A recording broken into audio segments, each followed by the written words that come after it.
नमस्कार साथियों। अमेरिका की डायरेक्टर नेशनल इंटेलिजेंस तुलसी गबार्ड जी ने भी अब इलेक्ट्रॉनिक वोटिंग मशीन को लेकर जिस प्रकार की समस्याएं अमेरिका की सरकार की ओर से जाहिर की हैं, वो ईवीएम की विश्वसनीयता पर बहुत बड़ा सवाल खड़ा करता है। अमेरिका की डायरेक्टर नेशनल इंटेलिजेंस तुलसी गबार्ड जी ने 3 महत्वपूर्ण बातें कही। पहला, ईवीएम की जो मशीन हैं ये सारी हैकेबल हैं, यानी इन्हें हैक किया जा सकता है। दूसरा, ईवीएम मशीन्स पर विश्वास नहीं किया जा सकता, ये उनकी रिसर्च ने और उनकी एजेंसीज ने अमेरिका की पाया है। और तीसरा, ईवीएम में डाला गया वोट कभी भी बदला जा सकता है बजाय उसके जिसके हक में दिया गया हो। हमारा ये कहना है कि ये तथ्य तुलसी गबार्ड जी द्वारा सार्वजनिक पटल पर रखे जाने के बावजूद अब 24 घंटे से ज़्यादा बीत गए। इलेक्शन कमीशन ऑफ इंडिया और चीफ इलेक्शन कमिश्नर चुप क्यों हैं?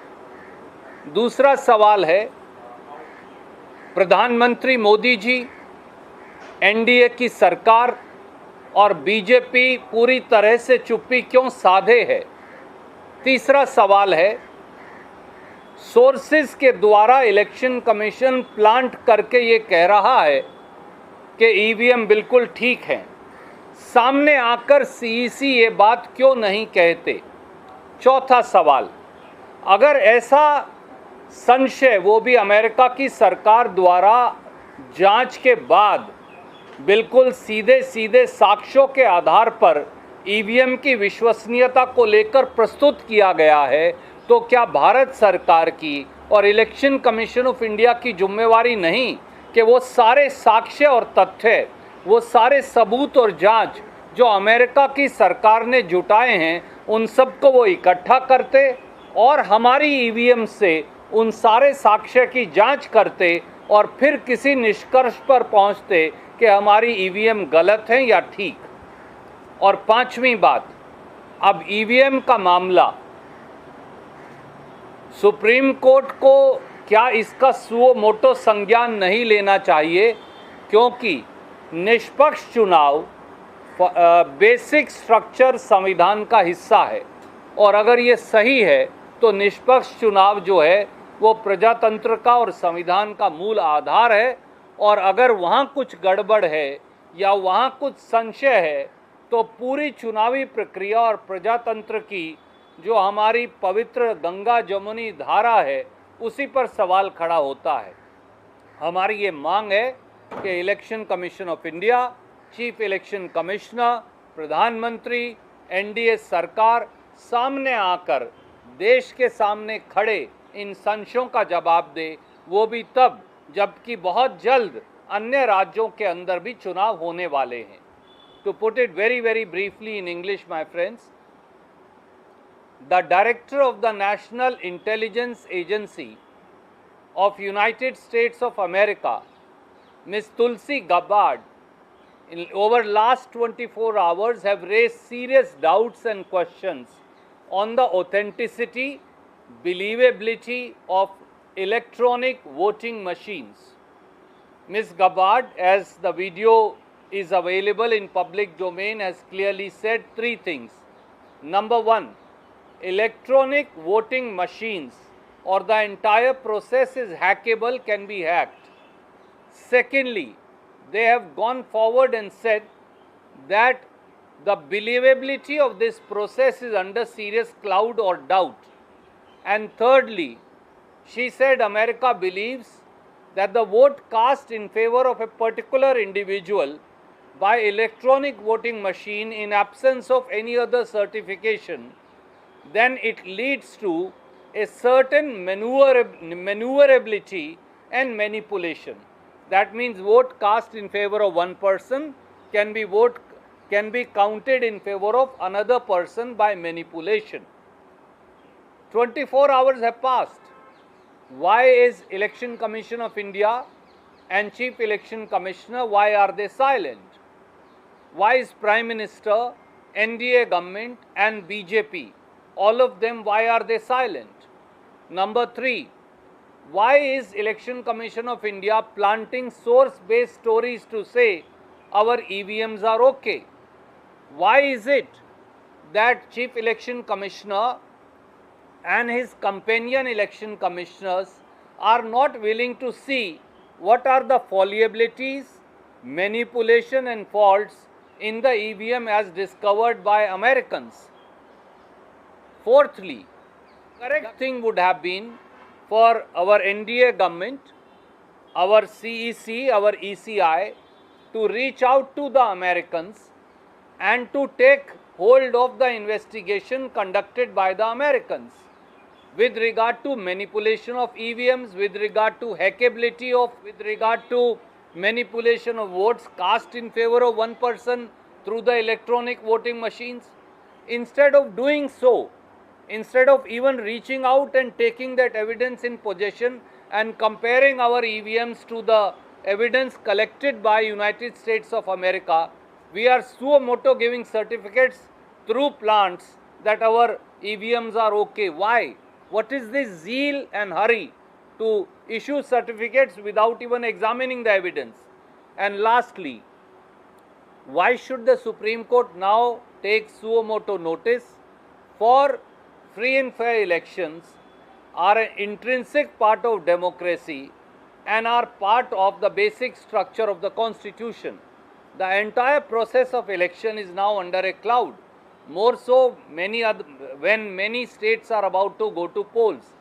The time has come when Election Commission of India, CEC in particular, and Prime Minister and his government must answer on the doubts so perceptibly raised by Ms. Tulsi Gabbard, whom we felicitated as early as on 15th of March 2025 during her visit to India on account of her Indian origins. So we expect the CEC, the ECI and the government to answer.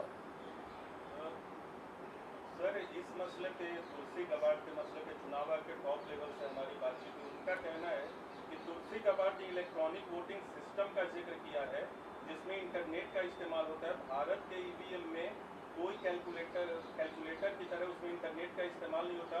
Supreme court की scrutiny हो चुकी है, आप लोग भी कई stages पे EVM को देख चुके हैं। ये चुनाव आयोग का पक्ष है टॉप सूत्रों के हवाले से। मेरा सबसे पहले तो ये सवाल है कि वो सूत्र जो हैं वो गुम सूत्र हैं कौन? पूरे तथ्य क्या चीफ इलेक्शन कमिश्नर ने, इलेक्शन कमीशन ऑफ इंडिया ने, प्रधानमंत्री ने, भारत के विदेश मंत्री ने तुलसी गबार्ड जी से और अमेरिका की सरकार से बात की? क्या उनसे वो सारे साक्ष्य और सबूत लिए जिसके आधार पर अमेरिका की सरकार कह रही है कि ईवीएम हैक हो सकती हैं, ईवीएम में डाली गई वोट ट्रस्टवर्दी नहीं है, ये वोट किसी दूसरे के पक्ष में डाली जा सकती है? बगैर वो सारे साक्ष्य लिए ये सेल्फ सर्टिफिकेशन सूत्रों के माध्यम से, ये क्या चीज़ है? ये कौन सी चिड़िया का नाम है? इलेक्शन कमिश्नर सामने आए, कहें कि हाँ हमने अमुक दिन वो सारे साक्ष्य लिए थे, हमने हमारी ईवीएम को टेस्ट किया, हमारी ईवीएम ये इस प्रकार से सही है या इस प्रकार से गलत है, या ये कमियां पाई गई हैं हम उन्हें दुरुस्त कर लेंगे। ये सवाल कांग्रेस या बनाम बीजेपी का है ही नहीं, ये सवाल प्रजातंत्र की शुचिता को कायम रखने का है और उस पर चीफ इलेक्शन कमिश्नर, ईसीआई और सरकार पूरी तरह से एक दीवार के पीछे छुप गई है। ये छुप क्यों रहे हैं, सवाल ये है।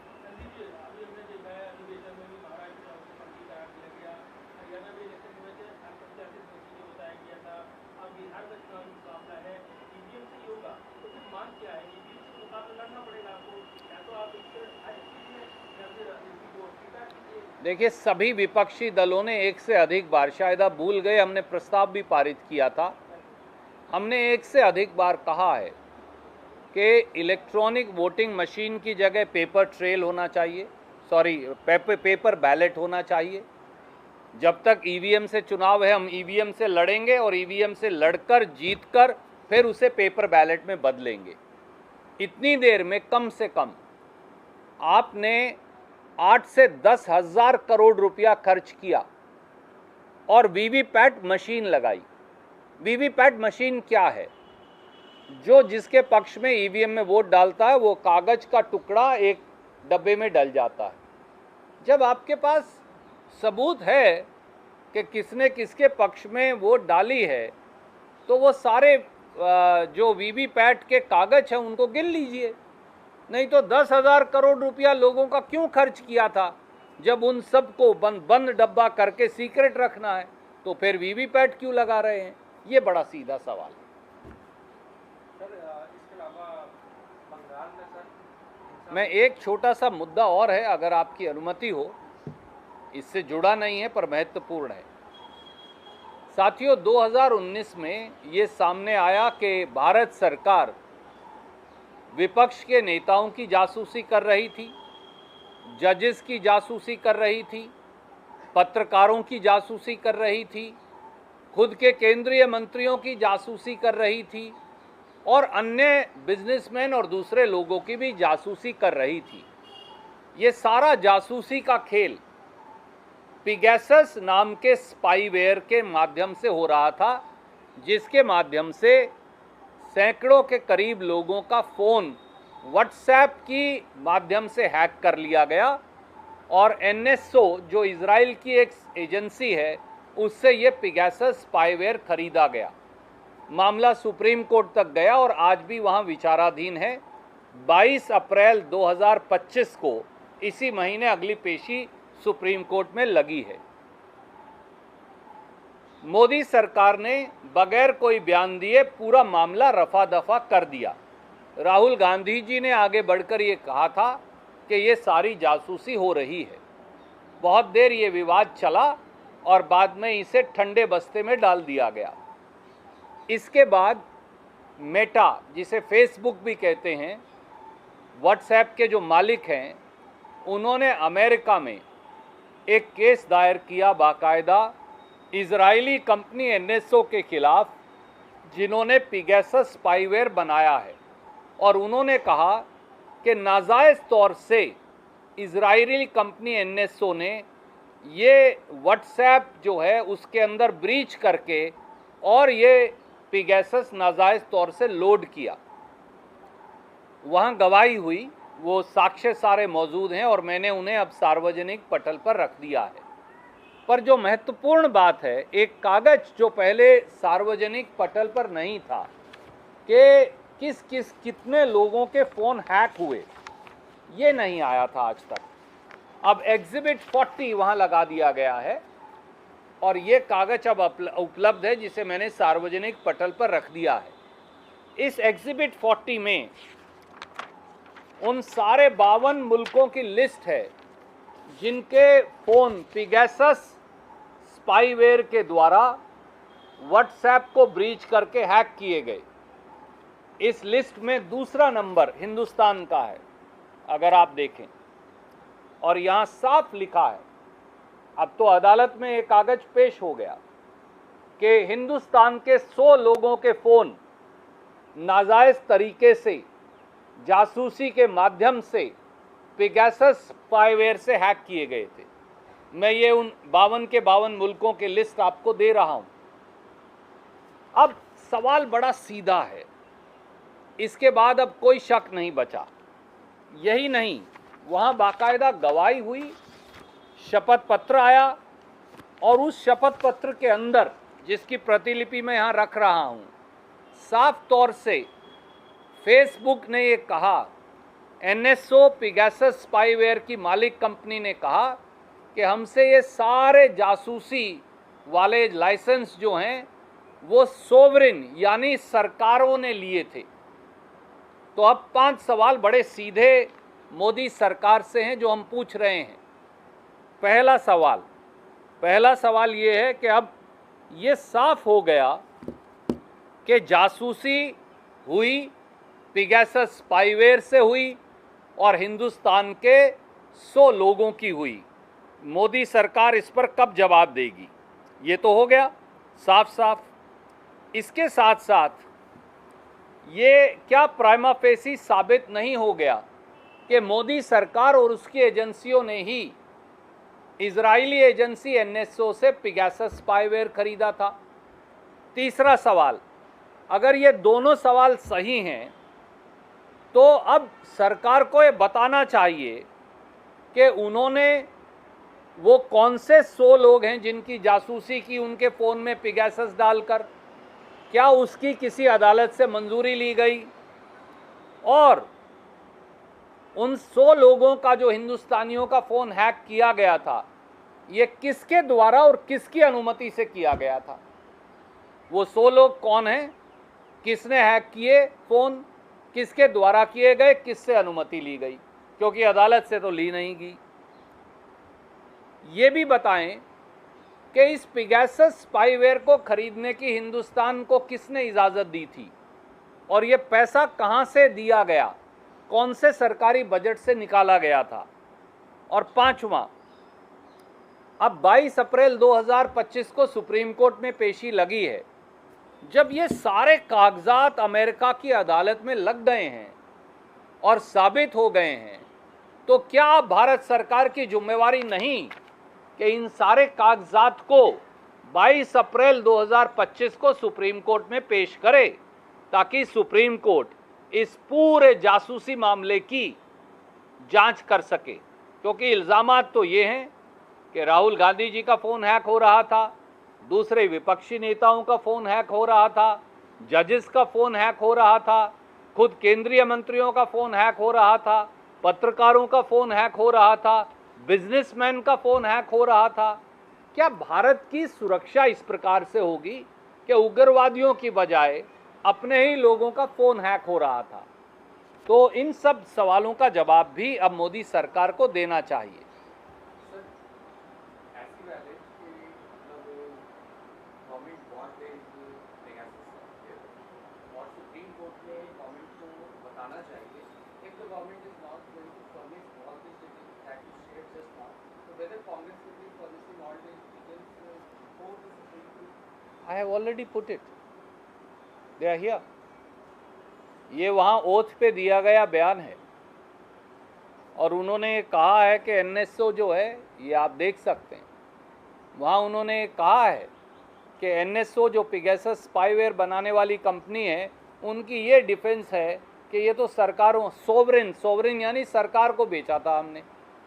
तो हमारे, और ये भी सामने आ गया कि हमारे 100 लोगों के, ये एग्जिबिट 40 है वहाँ, ये अभी 4 अप्रैल को ही उजागर हुआ, हमें कल ही मिल पाया कि हमारे 100 लोगों के फ़ोन हैक हुए थे। ये देखिए यहाँ लिखा हुआ है साफ, हम दूसरे नंबर पे सबसे ज़्यादा फ़ोन हैक, नहीं नाम नहीं है इसमें, हिंदुस्तान के कितने फ़ोन हैक हुए ये लिए लिखा है।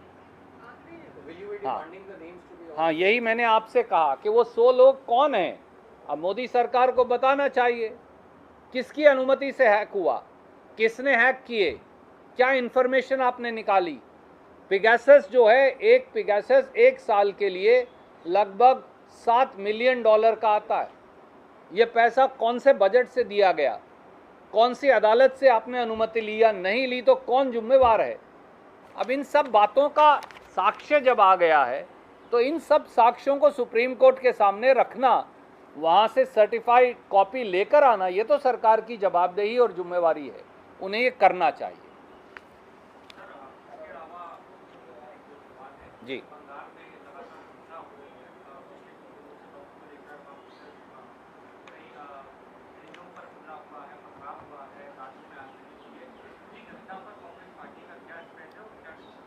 कांग्रेस ने हमेशा एक बात साफ कही है, हिंसा किसी चीज़ का ना हल है ना रास्ता। अगर कोई सरकारी संपत्ति का नुकसान करता है तो कानून को अपना काम करना चाहिए, वो कोई भी हो। अगर कोई हिंसा करता है तो भी कानून को अपना काम करना चाहिए। पर क्या इस सरकार को अपना राजधर्म याद भी है? क्योंकि ये सरकार इस प्रकार के कानून लेकर आती है ताकि समाज में अफरा तफरी और हिंसा फैले। तो कहीं ना कहीं हिंसा करने वाला जिम्मेवार है, पर उसके साथ साथ दिल्ली की शहतीर पर बैठे शहंशाह और उनकी सरकार भी हिंसा के लिए जिम्मेवार है।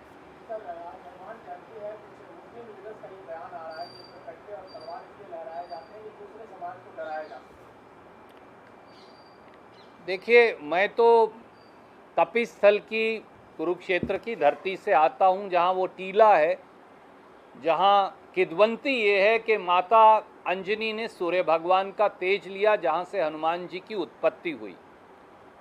तो इसलिए हरियाणा के लोग तो वैसे भी हनुमान भक्त होते हैं।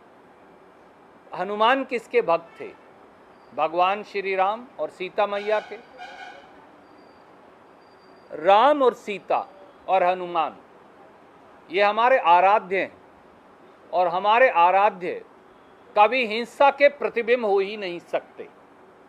न राम के नाम पर हिंसा हो सकती, न हनुमान के नाम पर हिंसा हो सकती। भगवान राम और भगवान हनुमान के नाम पर जो लोग हिंसा फैलाते हैं, ये उनकी विकृत मानसिकता तो है ही, परंतु ये दर्शाता है कि उन्होंने कभी हनुमान जी को आत्मसात किया ही नहीं। काश हनुमान जी को आत्मसात कर पाते तो जानते कि हनुमान तो सेवा हैं, हनुमान तो प्रेम हैं, हनुमान तो भक्ति हैं।